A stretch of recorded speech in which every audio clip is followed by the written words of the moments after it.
Bonsoir à tous, merci d'être sur Afrique Sport pour le journal du soir du vendredi 29 septembre 2023 que nous ouvrons avec Zakaria Abouklal, annoncé out pour plusieurs mois depuis la semaine passée par le Toulouse FC. En attendant des examens complémentaires, Zakaria Abouklal est désormais fixé sur son sort. Dans la soirée de ce jeudi, justement, le principal intéressé a réagi sur son compte X officiel depuis son lit d'hôpital. Allah est l'omniscient et le meilleur des planificateurs. S'il planifie quelque chose, vous devez savoir que c'est un plan qui, sans aucun doute, sera en fin de compte une bénédiction pour le croyant. En tant qu'être humain, il est parfois difficile de s'en rendre compte, mais si vous réfléchissez à la sagesse d'Allah et à la grandeur de sa sagesse comparée aux petites choses que nous connaissons dans la vie, votre cœur se calmera rapidement car il est entre les mains d'Allah à estimer le lion de l'Atlas prêt à surmonter cette épreuve. Passons à Nabil Fekir. Mardi dernier, justement, Amine Gouiri a officialisé son choix de défendre les couleurs de l'Algérie au détriment de la France. Une décision respectée par Hubert Fournier, l'ex-entraîneur de l'Olympique lyonnais, à l'époque où évoluait quand même l'attaquant dans les catégories de jeunes et qui en a profité justement pour faire une révélation sur Nabil Fekir, lequel aurait pu également jouer pour les Fennecs d'Algérie. Au cours d'un entretien accordé ce vendredi à l'équipe, l'actuel directeur technique national de la Fédération française de football, le 3F, Hubert Fournier, a commenté le choix récent d'Amine Gouiri de rejoindre la formation de Djamel Belmadi. Et le moins que l'on puisse dire est que le dirigeant de 56 ans ne l'a pas mauvaise. Est-ce que l'on forme à perte ? Pas du tout. C'est même une fierté d'être à la Coupe du Monde, la fédération qui a le plus de joueurs formés localement. L'équipe de France, c'est l'élite de l'élite. Tous ne peuvent pas y prétendre et je comprends que certains joueurs aient cette réflexion personnelle. A-t-il notamment réagi un brin chauvin justement avant d'opérer une analogie avec Nabil Fekir qui a lui décidé de rejoindre les Bleus en 2015 après avoir fait faux bond à l'Algérie, ce qui avait fait grand bruit à l'époque. Et Fournier a décidé de remuer le couteau dans la plaie. J'ai eu le cas de Nabil Fekir à Lyon. Il a failli jouer pour l'Algérie. Ça s'est joué à une après-midi justement. Et derrière, il est le champion ou bien il est champion du monde avec la France. Après, c'est aussi un plaisir de voir l'Algérie championne d'Afrique avec des joueurs formés en France. Ça montre que quelque part, on coopère. Les politiques ont un peu de mal à le faire. Nous, les sportifs, on y arrive très bien, a poursuivi le technicien. Des regrets qui seront ravivés quand même par un récent geste de Nabil Fekir. Sur Instagram, l'Andalou, qui a côtoyé Amine Gouiri lors de son passage à l'OL 2011-2019, a en effet salué la décision de son jeune compère de rejoindre les Fennecs d'Algérie en commentant son poste par plusieurs flammes, le signe qu'il n'oublie pas les Fennecs.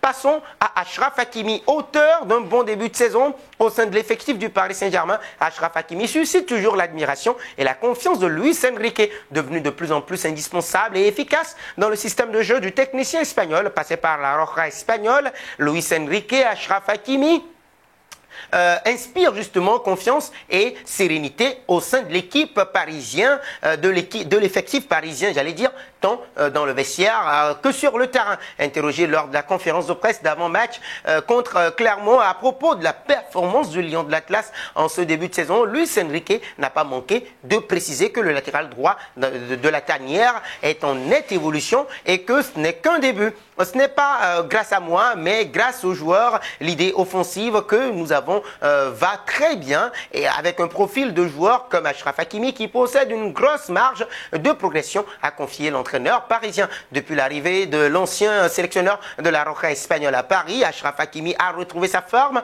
son envie de jouer au football et surtout son efficacité tant sur le plan défensif qu'offensif. Buteur en Ligue des Champions face au Borussia Dortmund et lors du classique contre l'Olympique de Marseille, le Lion de l'Atlas est parti pour devenir une pièce maîtresse dans le dispositif de Luis Enrique au Paris Saint-Germain, comme il est avec Walid Regragui en équipe nationale du Maroc.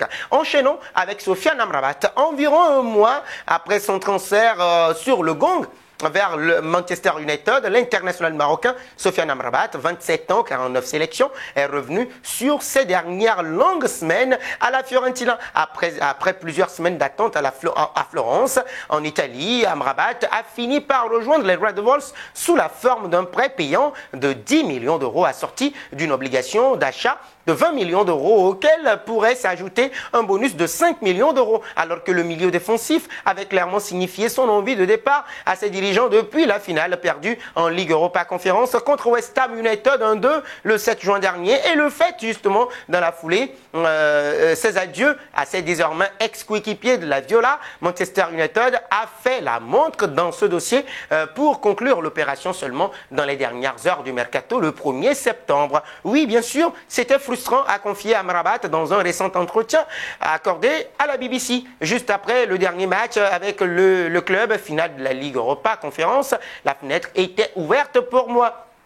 Plusieurs clubs étaient intéressés, il y avait beaucoup de discussions, mais pour moi, il était clair que je voulais Manchester United à développer le mondialiste 2022 qui avait en l'occurrence repoussé une offre de dernière minute provenant de Fulham. Cela a été de très longs mois pour moi, des mois très difficiles, mais au final, c'était bien le dernier jour que j'ai signé, et le fait que je sois là est maintenant le plus important. Depuis que je suis enfant, j'ai travaillé pour ça tous les jours. Être ici est un rêve, c'est fantastique, s'est-il enflammé. Par la suite, mardi, Amrabat a disputé son premier match en tant que titulaire avec Manchester United en Carabao Cup face à Crystal Palace 3-0 en position d'arrière gauche. Il s'agissait de la 4e fois seulement de sa carrière qu'il occupait ce poste, après avoir dépanné sur ce côté à 3 reprises avec son club formateur du Trek entre 2015 et 2017. Terminons avec la grosse boulette de Matthijs de Ligt sur Lionel Messi. Le Bayern Munich adore poster des vidéos dans lesquelles les joueurs de Thomas Tuchel répondent à des questions. Mais la dernière vidéo risque de créer une petite polémique en Argentine à cause de Matthijs de Ligt et bien évidemment en effet à la question: avec quel joueur retraité auriez-vous aimé jouer? Le défenseur néerlandais a répondu Lionel Messi. Peut-être qu'il n'est pas au courant de la signature de la Bulgare à l'Inter Miami. C'est la fin de ce journal du Mercato, de ce journal du soir, j'allais dire, sur Afrique Sport. Merci de l'avoir suivi. Toi qui me suis et qui ne t'es pas encore abonné, c'est le moment de le faire. Abonne-toi sur Afrique Sport et n'hésite pas d'actionner la cloche de notification pour ne rien rater de l'actualité sportive.